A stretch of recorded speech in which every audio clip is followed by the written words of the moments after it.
Welcome to another episode of Complete Developer Podcast, the podcast by coders for coders about all aspects of creating your best life as a developer. I'm Will, the accomplished developer, author, and software architect. And I'm Beej, the journeyman developer sharing my journey in development.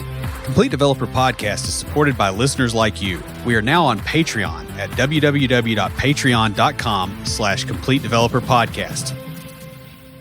Meetings are a fact of life, and nearly everyone could improve the way that they take notes. There is nothing worse than sitting through a long meeting and then having to later ask a bunch of questions that were answered in the meeting. It wastes time and leads to a lot of mistakes. In this episode, we're going to discuss some things you can do to improve the way you take notes during meetings. We're going to try to stay away from the more tactical stuff that you probably already know and focus on the larger issues that are making it hard for you to take good notes. But before we get started, Will, what's been taking your notes lately?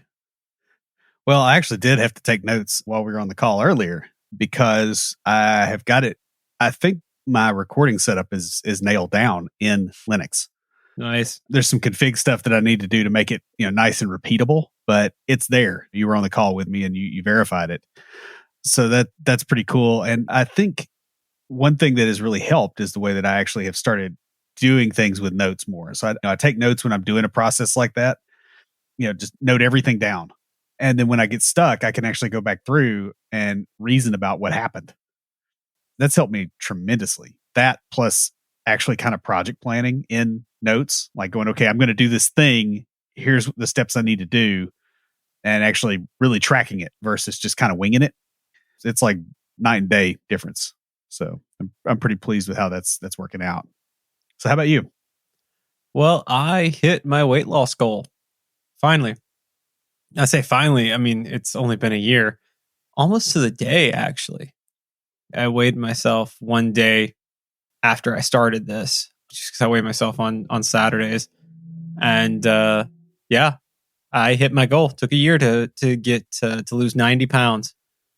So now I'm making the switch and going from weight loss to toning, and then it will be to muscle building from there. Yeah, so it's interesting. I've been using this app, MyFitnessPal, really good for tracking and stuff. And you kind of put in your goal, and it gives you like calories, like how many calories and other nutritional stuff for the day, and kind of a macronutrient type thing. And then as you put in your exercise, it adjusts your calories.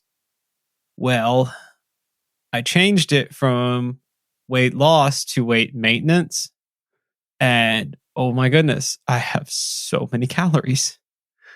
Yeah. Like before it was like, oh, go under the calories. That's good because you're trying to lose weight. Now it's like, all right, I'm trying to kind of hit. I don't want to go over because I don't want to gain weight. But like I'm trying to like stay as close as I can to that actual mark. And I'm like, I'll get to the end of the day and I'm like, oh, I need to somehow eat another 800 calories. Darn. I know. Yeah, so yeah, I'm figuring all that out, and trying to figure out how to like maintain and stay healthy. Like today, I just doubled up my lunch. So, normally I alternate between these healthy pot pies that I like and salads, and I just ate both. Still under my allotted calories for the day or for the meal, but I'm enjoying a Jones soda, and I haven't drank a Jones soda in I don't know how long. So yeah, nice. Yeah, I know. So it's kind of cool. Yeah, I mean, I've talked a little bit about some of the goals, but I hadn't really talked a lot about it on here. But it's exciting to actually reach that goal. Like because I weigh myself first thing in the morning on Saturdays, and when I got up last Saturday and weighed myself, I was like, wait, what? I weighed myself 3 times just to make sure it was accurate, and it was the same all 3 times. I'm like, oh wow, I hit it. That's so awesome. Yeah, I'm actually down 15 pounds and I'm not dieting. I think Mm. it's the stress. I don't know. I just checked it the other day on a whim and I'm like, ooh, not sure what, because I mean, I'm legitimately not trying. Like I go and I get like the half pounder roast beef sandwiches from Arby's. Like I'm not Oh, eating wow. light. So I'm like, what's up with that? So Mhm. I feel like doing that intentionally is probably a lot more fun, even though it's probably not a whole lot of fun either way. But Well, actually, it has been quite fun because I've kind of gotten into running and I'm still going to the gym. This week, I've taken it light just because I'm like, you know what? gotta have a little celebration. A little celebration. I mean, I'm still going to the gym every day, but also it's been a busy, busy week. So I haven't had the exact same amount of time. So it's been nice, like, oh yeah, let me take it light and work out for 40 minutes instead of an hour. And that'll save me a little time. This week has been really light for me and it's messed me up. I mean, I do not like it. I've literally had something every night this week. And Yeah. it's been a little bit overwhelming for me. And work has picked up too. So it's not like, oh hey, I can like relax a little bit there. No, no, it's a lot. So Yeah. Everything's smooth. And I'm like, what am I supposed to be doing right now? Because I'm used to having something I have to get done. And there's yeah. Yeah. saving money is hard, especially when you need to eat more calories to maintain your weight. That's true. Food's expensive, yo. Yeah. Lucas Posadas is a fee only certified financial planner. He owns and runs Level Up Financial Planning virtually out of Fort Collins, Colorado. And just like us here at Complete Developer Podcast, he has a focus on helping you to not only establish a real plan for your life, but to actually take action on that plan so that you can create the life that you want to live. Now, guys, investing in financial planning services really comes down to whether or not you can improve your finances. With the help of Level Up, the compounding impact of making better financial decisions will easily pay for itself. And speaking of paying for it, Level Up also has a unique pricing model that will help you no matter where you are in your financial journey. So you can start now instead of having to put it off until you have enough money, Yeah. essentially. And the best part is Lucas is a fiduciary for his clients. And what that means is he's not here to sell you a product, but instead to help guide you to a better financial situation. And if you're interested in this guidance, you can catch his podcast, Techie Personal Finance Boot Camp, where he covers financial topics that you probably face. And he also interviews other IT professionals who share how they navigated their own careers. And you can learn even more at levelupfinancialplanning.com. We've all had the experience of sitting through a long and many long meetings and retaining absolutely nothing from the meeting. Even worse, when you really need some information from the meeting, you probably looked at your notes and either found something cryptic, as I used to do in school, or nothing at all. Following this, you probably tried to save face by trying to figure the information out without asking anyone. You don't want to look foolish or anything. After a while, you give up and sheepishly ask your boss or another coworker a question that should have been answered in the meeting. Sound familiar? Not only does it make you look bad, but it can waste a lot of time, cause mistakes, and interrupt your coworkers. Yeah. And it's the most irritating interruption in the world, even though they do it too. Oh, yeah. Nobody's actually honest with themselves about how often they actually do this. I guarantee you they could draw a bead on exactly how much somebody else does it. Most of us who have been in a development career for a while have realized that we're pretty terrible at taking notes. It comes with the territory. This is due to a variety of reasons, from unclear discussions during meetings or discussions that go back and forth between possible answers, boredom and daydreaming. If you've ever sat through any kind of compliance meeting, you know what those are, or simply failing to take actionable, useful notes during the meeting. And even if you've tried to fix your note taking several times, as most of us have, you probably still don't do as well as you would like. Now, while you don't need to take perfect notes, and we would argue that you probably shouldn't want perfect notes because there's other stuff to do, you do need to take better ones. More than likely, it'll help your career. So, guys, in this episode, we're going to talk about some strategies that you can use to take better notes during meetings. While we all know that you should make notes actionable, summarize your notes, and keep them organized, and literally every blog about the subject has the same tips. I'm sure Will read through quite a few because I do that too sometimes. It's the same. I mean, and you're just like, man, this is so unoriginal. This like I was taught this in 7th grade. What do you? Yeah. Yeah. And it's always got to start with a monologue too. That's always the worst, you know. Like my uncle lost 4 of his fingers in Korea, and this is why it's important to take better notes. It's like, wow, you're stretching, bro. You know, like it's like a recipe blog thing. It's Yeah, I was gonna say recipe blogs. Yeah. There are a lot of things that you can do in the modern remote work environment that were harder to do back in the office days.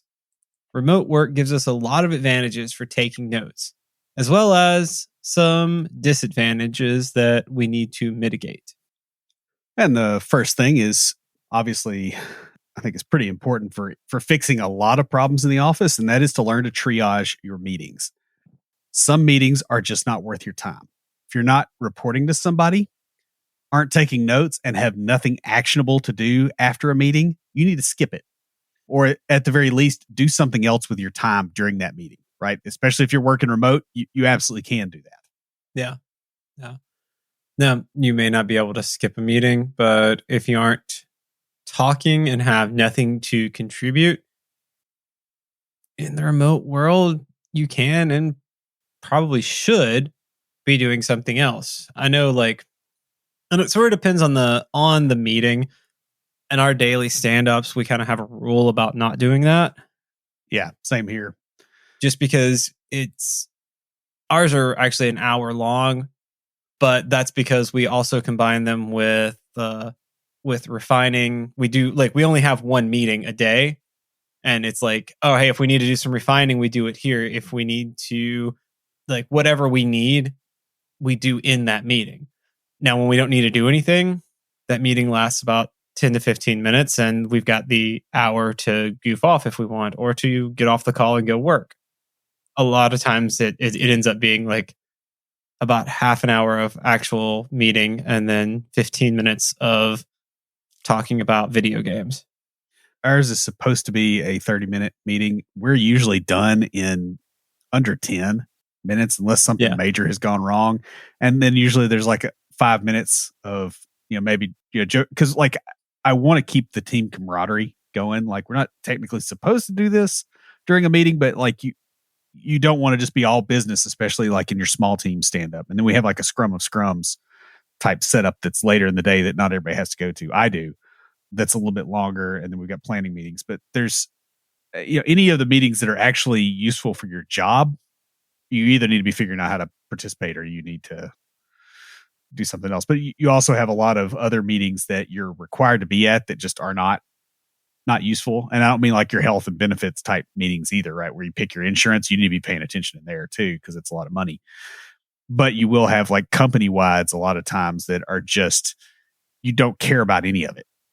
It has no relevance to you and you have nothing to do. A lot of times if you're already overloaded, that's a great time to kind of get some stuff off your plate. The real issue here is that if you allow people to waste your time when it doesn't matter, you will be more likely to zone out when it does matter. You don't want to build a habit of zoning out, and you're going to build that habit if people make you go to meetings that you shouldn't be in. Yeah, that's very true. You might not be able to do the mentally intensive tasks like coding during meetings.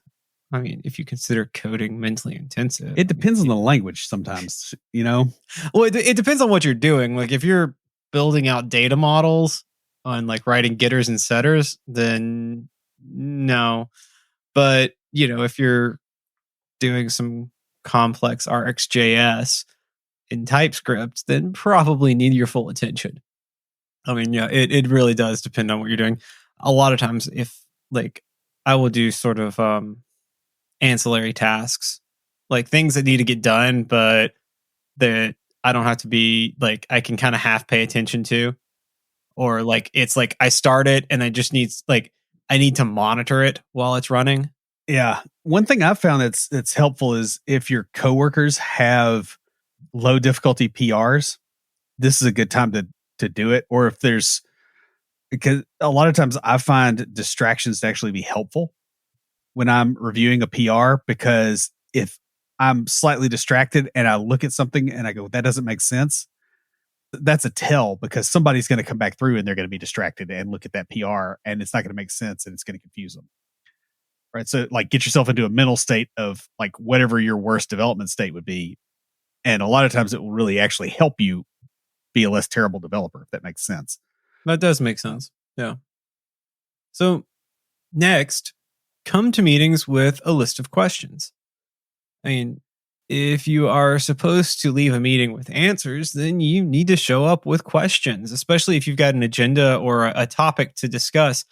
If you don't have a bunch of questions and don't have an agenda, why are you going to this meeting?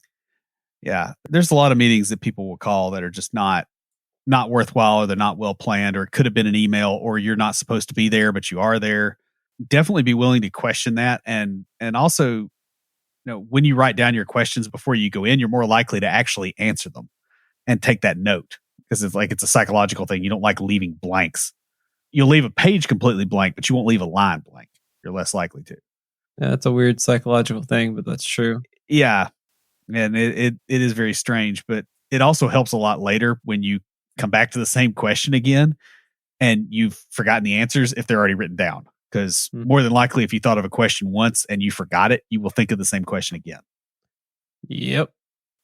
It helps you make better questions. Not only do you look smarter, but you're more effective by doing this.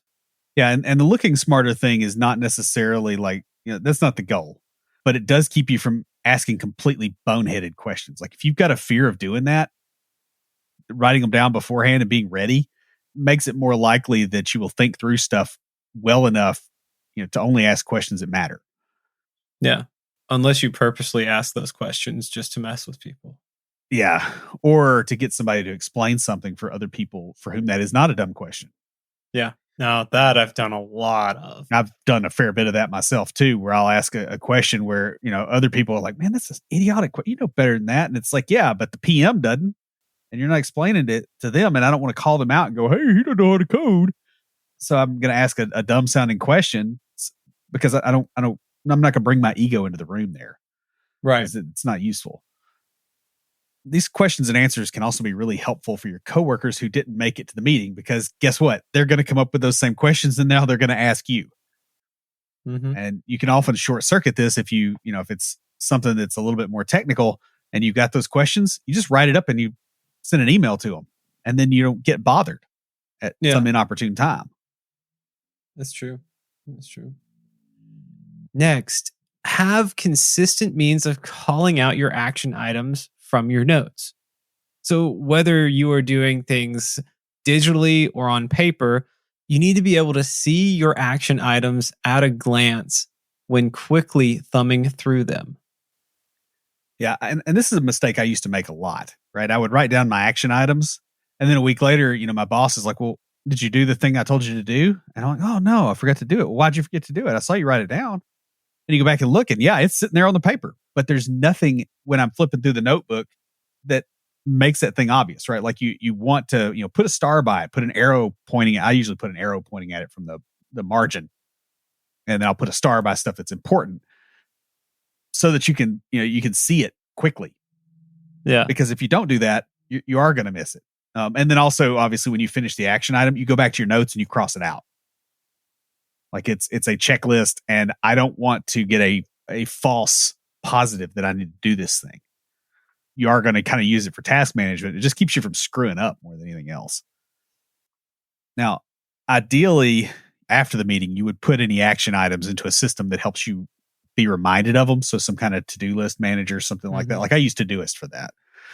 But you still need to be able to find things in your notes and see them when you come back to it. Because especially if you are in an office and you're having to, go into a conference room for a meeting and you don't have your laptop, or your machine is a desktop, like, one of my previous gigs not too long ago, you only have your notebook. And if you need to see that stuff, you've got to be able to get to it there, not just in this other digital thing that you put it in. And similarly, if you need to get to it digitally, it also needs to be in a system. So, if you get a call from your boss while you're at the grocery store for some reason and you need to look and you've got it. Oh yeah, if I get a call from my boss while I'm at the grocery store, I'm just not going to answer the call. If I get a call from my boss at the grocery store, it's a prank. Yeah. He's a joker. But yeah, but I've worked at places where, it was kind of critical to know, yeah, I did do the thing and here's the day I did it. Yeah, that makes sense. I mean, we do have an on-call developer. I'm actually on call this week, but my boss isn't going to do that. Most likely, if I get a call outside of office hours, it's, hey, are you coming to whatever event that is going on? Because we do a lot of like after hours stuff now that things have opened back up and we can, like, the whole team can get together. So, but yeah, no, I'm not going to ignore the call. That was a joke. I realized after I said it, I probably should clarify that was a joke. So now, this is also going to help you to identify the meetings that are a waste of time. If a particular meeting is always a waste, you can expect it and react accordingly, or I should say plan accordingly. Yeah. And you really want to do this based on your notes instead of based on your feelings, because you'll be like, oh, this meeting's a waste of time. And it's like, okay, 4/5 of the time, it is a waste of time. That other fifth, that other 20%, it's critical. And you're not going to remember those. So you want to actually be looking at a real record when you make that decision. Otherwise, you'll go into a meeting and ignore it and you'll get called on. And then you look like an idiot. So definitely be careful about that. Another corollary to this is that you should also have a different means of calling out action items that are from other people or for other people. So if it's something that you're going to be waiting on, have some kind of marker there. I usually just draw a circle close to it, kind of like a checkbox. If it's some kind of blocking thing that I am awaiting from another person, I have a way to signal that, so I can look very, very quickly. That's a good idea. If you're a software developer, you've been there. It's 9 p.m. You're finally unwinding from work. Your phone buzzes with an alert. You're at the grocery store. Your phone buzzes with an alert. Something's broken, and your mind's already racing at what could be wrong. Is it the server? Is it the front end? Is it the back end? Did I miss something in that meeting where I was half asleep because I forgot to make coffee before a 7 a.m. meeting? Did I introduce a bug in my last deploy? Now, the whole team's scrambling from tool to tool, messaging person after person to find and fix the issue because they were all half awake in that meeting. Because why would you schedule a meeting at 7 a.m.? That won't happen if you get New Relic. New Relic combines 16 different monitoring products that you would normally buy separately, so engineering teams can see across their entire software stack in one place. More importantly, you can pinpoint issues down to the line of code so you know exactly why the problem happened and can resolve it quickly. That's why the dev and ops teams at DoorDash, GitHub, Epic Games, and more than 14,000 other companies use New Relic to debug and improve their software. Whether you run a cloud-native startup or a Fortune 500 company, it only takes 5 minutes to set up New Relic in your environment. That next 9 p.m. call is just waiting to happen. Get New Relic before it does. And then you can get access to the whole New Relic platform and 100 gigabytes of data free forever. No credit card required. Sign up at newrelic.com/CDP. That's NEWRELIC.com/CDP. newrelic.com/CDP. So the next thing you probably need to be doing to take better meeting notes is to actually have a template of some sort for the notes. There should be a well-known predefined section for the important parts of the meeting. So this should probably include things like the objective of the meeting, who was there, major points discussed, action items, and what you need from others.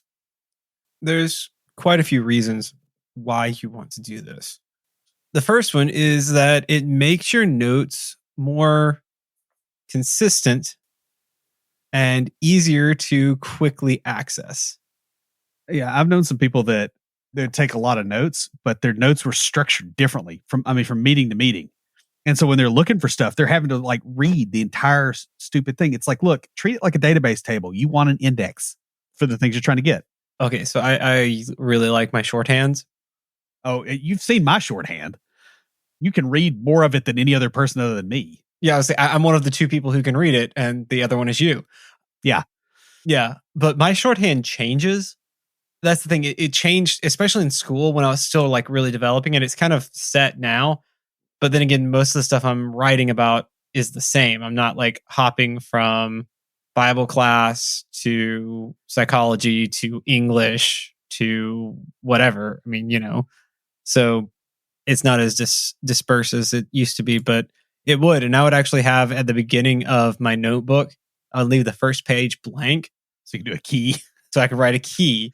So if I ever shared my notes with anyone, I could like share that too. Be like, all right, here, you asked for it. I would just give them the notes with a shorthand and be like, good luck. Yeah, you would. That's why I learned how to read your notes. Yeah.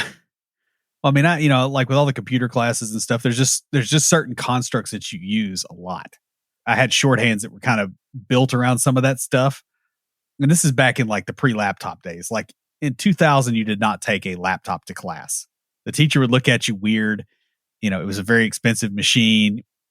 You couldn't get on the network. There's a lot of stuff that would go on. So we had to do things in notebooks. And yeah, like having a template, having structure really helps, even if you are doing things that way. Making the notes consistent is super duper helpful, but it also makes sure that you actually cover all the relevant information in the meeting. If a section's not filled in and you get to the end of the meeting, it's like, look, there either needs to be another meeting or you need to answer this. Like, what are my action items? What do I need from other people? Like those kind of things, because otherwise you're going to have to come back and do it anyway. And it's not going to be a good time and it's going to be more difficult versus when you have everybody sitting there. Also, when you have a template, even if it's not like something there, but it's something that you do every time, it allows you to worry more about the content of the meeting than the structure of your notes. And so it ends up improving the quality of your notes. Like, for example, I haven't been in a lot of meetings where I've had to take notes recently. And then today, I've been wanting some type of whiteboard, like digital whiteboarding solution that I can collaborate remotely with my team. And so I've been looking at different ones. I went to the Digital Government Summit and there was a company there. So they reached out to me after I talked to them and they did a demo. And I'm taking notes on it because I talked to our architect and I told him about it. And he's like, oh, I wish I could be there, take good notes. Yeah. I mean, I used to be really good at note taking when I was going to conferences and stuff like that. And I have gotten really lax about it. And so my notes, I'm doing stuff. And I'm like, all right, yeah. But then I'm like remembering the template halfway through the note taking. And so, yeah, when you get out of practice, it's not good. But these templates really help, especially if you do like me. You're like, oh, hey, for the last few years, I haven't had a lot of meetings where I've been taking notes. So I haven't had to keep that skill up. But having templates helps you to go, all right, I know how I'm going to take notes. And it like you fall back into it better. Yeah. And I mean, for my daily notes for work, I just have a Dendron template. And so I can I open up Visual Studio Code in that project. I hit Control-Shift-J and it's got the daily note with all the blanks kind of set up for me. And all I got to do is fill it in because I spent some time making sure I didn't have to spend time later. And it's probably paid off by now. Maybe. It's frustration, at least. I mean, because like that first meeting is, I'm not well caffeinated by then either. And it's like, I need whatever I can do to overcome my IQ at that point. That's fair. So speaking of overcoming your own IQ, the next thing you should do is summarize the meeting and send the summary to other people. Like if it's something critical, obviously you're probably not going to do this with all like your Scrum ceremony meetings, but more juicy projects or things that are more complex. This is a really good idea. A lot of the blogs I read were like, "Oh, summarize your meeting notes." It's like, well, if your summary is wrong, that doesn't help. Yeah. So it is true that it will help you remember the stuff in the meeting, but you actually want to start kind of getting a feedback loop here because that will help you find the problems in the way that you take notes. Yeah, sending a meeting summary to someone else is the fastest way to see if you understood the meeting or if they didn't understand it. Yeah. Or if they were zoned out. Yeah.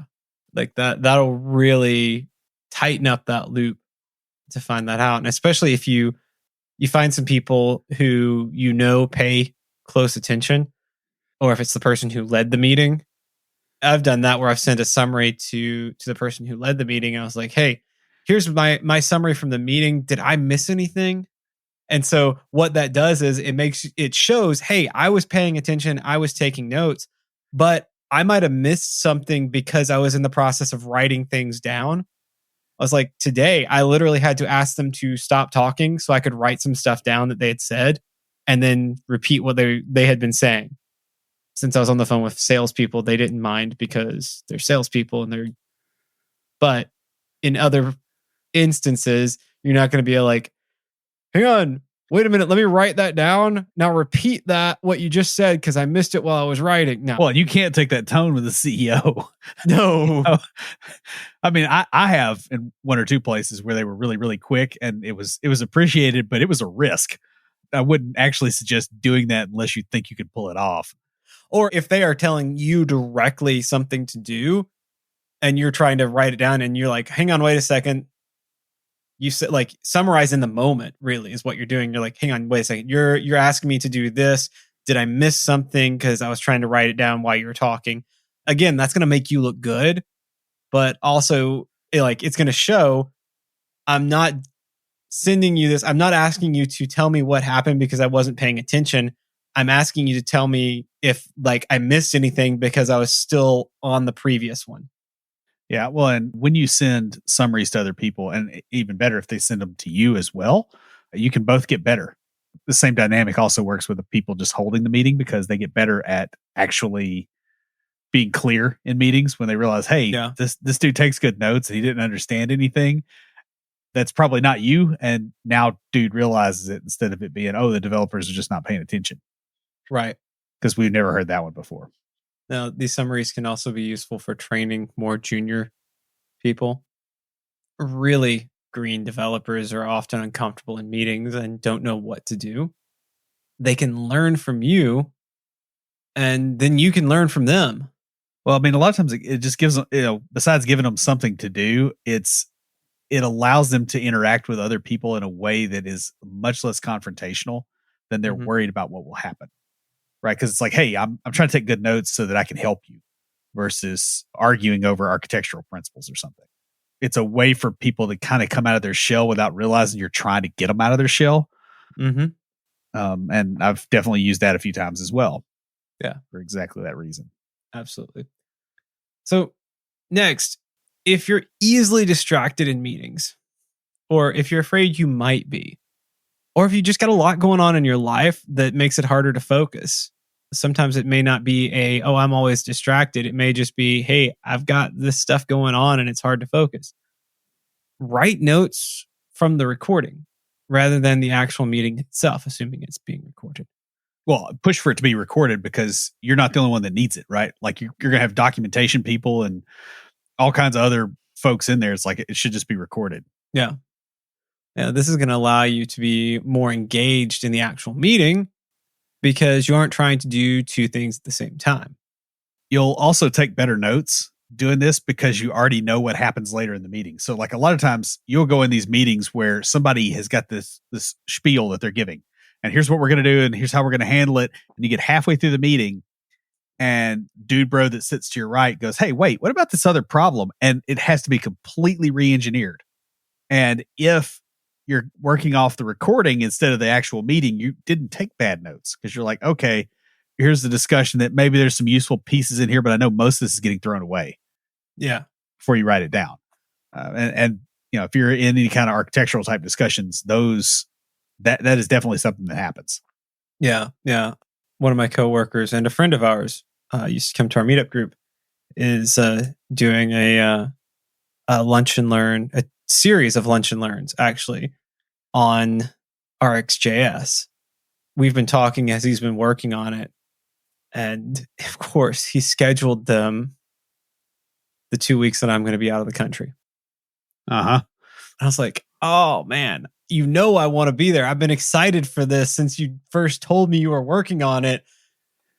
Please record these because I want to listen to them. But yeah, so you can get a transcribed version of a meeting.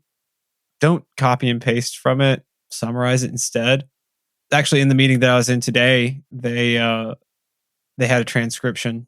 Like it was interesting because it was Zoom call and it said it was being live streamed. And I was like, we're streaming? I mean, that doesn't bother me. I mean, we've streamed. And the guy was like, oh, yeah, it's to this transcription service that like it automatically transcribes the call so that I can go back and easily search through for information that we might need and stuff like that. Have you had much luck on the transcription type things when you have a staff that has a wide variety of accents? The reason I'm asking is I have noticed on ours, and this is Microsoft Teams, that it can handle the Indiana accent and it can handle some people from overseas accents. What's odd is like people from the same country overseas, like one of them, it'll handle their accent great. And you're like, yeah, this is perfect. And the other one, you're like, that is not what they said at all. And they like grew up like 80 miles from each other. And of course, it always screws up on mine because Hillbilly doesn't work on speech to text anyway. It might be the pitch. So if their voices are pitched differently, and it might also be slight variations, inflections based on dialect. Yeah, I mean, I guess that would make sense, but I mean, I have noticed that. So if you're taking it from transcriptions, definitely it would be better if you have the video and the transcription so that you've got one or the other to look at when one's screwed up. That'll help you on the regular meeting too, because you can just go, okay, here's a spot. I need to figure out what they said. And I'm at this time, you can write down the timestamp and go, okay, I'll fill that in later. I'll just jump to it. Is get over your need to be perfect. Remember that you're trying to actually collect information, not to be the best at collecting information. This is the same thing that a friend of ours says about working out, and he goes, look, I want to be strong. I don't want to be the best at working out. Yes. Because if something works, then it works regardless of what you or anybody else feels about it. There's a lot of, if your meeting notes are good enough, then maybe don't try to tweak them endlessly. Like you don't want it to be like your productivity system that you probably spend all the time you have tweaking too. Yeah. Not that I'm pointing fingers at myself or anything. Oh yeah. He's like all 10 of them pointed at himself on that one. Yeah. Your notes during the meeting, they're a rough draft, not the final product. If you have to make it better, do it after the meeting rather than during the meeting. Your goal with the meeting is to collect the information. After you've collected it, then you can sort it, filter it, do whatever you need to do to it to make it more presentable for your summary. Or if you do need, like with me, I'm writing up some stuff for my managers about the meeting that I had. And yeah, I'm not taking a screenshot of my notes. One, I took notes on paper because I prefer to do that. But two, they're a little scattered because I have a unique way of taking notes that works for me, but not for everybody else. So like it's not a straight line. But when they're reading through the summary or through like, hey, here's the detailed summary, basically, they're going to want that, even if it's just like bulleted out. So they're not going to want to see my stuff all over the place. Yeah. And I think it's really important to realize that you can clean up your notes after a meeting. And I know that that's a really silly thing to say, but there's probably somebody out there that's like, you're right. Because we all have this tendency, right? We were in school, we had to write stuff, we had to do a test or something, and it had to be perfect right then, and you're done. And we, as adults, a lot of times carry that psychological burden into our workplace in a way that doesn't work really well. There's nobody regulating the fact that you fixed your notes after a meeting. Nobody cares. And that should free you to actually take the notes you need to take during the meeting and then fix it afterward. Yeah. Versus trying to make it perfect while you're in the meeting. Yeah. In school, we're graded on things because they're capable of being graded, not because they produce a particular result. Don't allow this tendency to creep into your work. Because, I mean, this is something that I had to get over, being so been in school for so long, that getting out, especially in a career that was so results oriented as software development, and getting out into that, it was definitely a mind shift to move from this concept of thinking about like studying for the grade and stuff like that, or studying for the test, I should say, versus, hey, I need to learn just what I need to know to do the thing that produces a result. And then if I want to learn more later, I can. And so that has, getting past that. I know Will was there when I went through this. So getting past that was definitely a big stepping stone. And honestly, you were there when I went through it. You just don't remember. Yeah, well, I was focused on a few other things back then, like my honors thesis. Yeah. So guys, there is a lot of internet advice about how to take better meeting notes. And honestly, if you've looked at this at all, you probably feel like you've read every piece of advice, because most of them are exactly the same. While a lot of the advice is useful to some degree, a lot of it is not targeted at developers. It's not targeted for a remote environment. And it also tends to be way too tactical compared to what you actually need. Instead, if you want to fix the way that you take notes, you need to become more strategic in the way that you do it. Most of the problem with taking good notes isn't due to a lack of appropriate technique. It's due to the lack of an appropriate mindset about what the notes are for. To fix the way you take notes, return to first principles and remember why you're doing it. That pretty much wraps us up. Stand by for Titanfall. If you have a question or comment, please email us at neckbeards@completedeveloperpodcast.com. Our theme music is an excerpt from Stand By for Titanfall by Pure Bells, available on SoundCloud and licensed through Creative Commons. For references, show notes, and extra tips and insights, be sure to check out the website at completedeveloperpodcast.com. Help us make the show possible by supporting us on Patreon at patreon.com/completedeveloperpodcast. You'll get extras, including a weekly aftercast where we discuss the topic of the week and bonus material with some of our patrons. You can also follow us on Twitter at CompleteDevPod, like our page on Facebook, and follow us on Instagram to keep up with news about the show.